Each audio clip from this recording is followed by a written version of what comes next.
जे जति जान्नुहुन्छ उहाँ अब उम्मेदवार भएर आएपछि त भोटै माग्ने उहाँले हैन।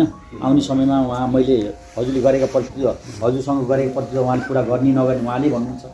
म एउटा कार्यक्रम सञ्चालन हुन नाताले र यस होमस्टे 2 को इकाइ कमिटीको अध्यक्ष हुन नाताले मैले एउटा कार्यक्रम सञ्चालन गर्ने र हजुरको लागेको कुरा उहाँ बिचमा राख्नुहोस्।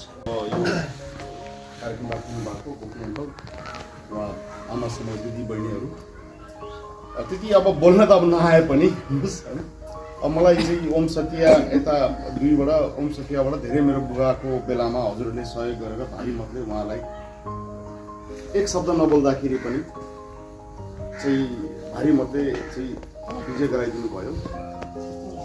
सबै हजुरहरूले जुटाइदिएर मैले हजुरलाई चिन्ने मौका पनि पाएँ, हजुरले मलाई हेर्ने मौका पनि पाउनुभयो र खासै त अहिले भाषणमा भन्दा पनि मैले चाहिँ गर्न सक्ने भनेको अहिले मेरो फिल्ड एभिएसन हो। त्यसैमा आधार मानेर धेरै व्यवसायीहरूले पनि लगानी गरेको छ र उनीहरू आज डुब्ने अवस्था छ।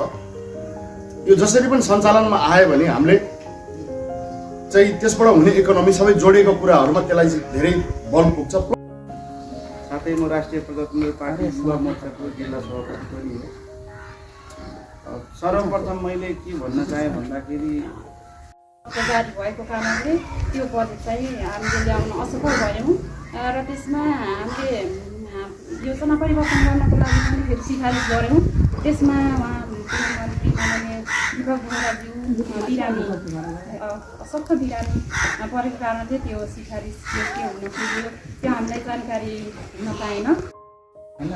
र अब त्यसको लागि हामी पनि एजुकेटेड हुनु पर्यो, हामी पनि त्यो कहाँ काम गर्नु त्यहाँ महलमा जान सक्ने सक्षम व्यक्तिहरू हुनु पर्यो, त्यहाँसम्म हामी नपुगौँला हैन। तर हाम्रो आँखा नजर भनेको त हामीलाई पहिला चाहिँ गाउँको विकास भयो होइन, पछि पनि हामी पनि डेस्टिनेसन भनेपछि यो एरियाहरू भनेको अब तपाईँको भैरवदेखि यहाँ आउनु भनेको त तपाईँको 10 मिनट हो। जिम्मेवारी जस्तो लाग्यो कि किन यहाँ पर आएर जुन कन्टिन्यू गरिराखेको कति कुराहरू चाहिँ जस्तै उहाँ बिरामी भए पश्चात हुन सकेन कि हुन सकेन त त्यसलाई कन्टिन्यू दिनलाई भनेर चाहिँ आएको हो। अब अन्तिम क्षणमा अब विराम दिन गइरहेको छु।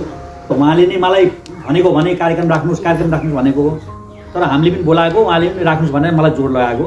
पहिलो कार्यक्रम चाहिँ मैले कर्मनाल नै पहिलो है यो होमस्टे 2 मा पहिलो कार्यक्रम कर्मनाल सुरु हुँदैछ है।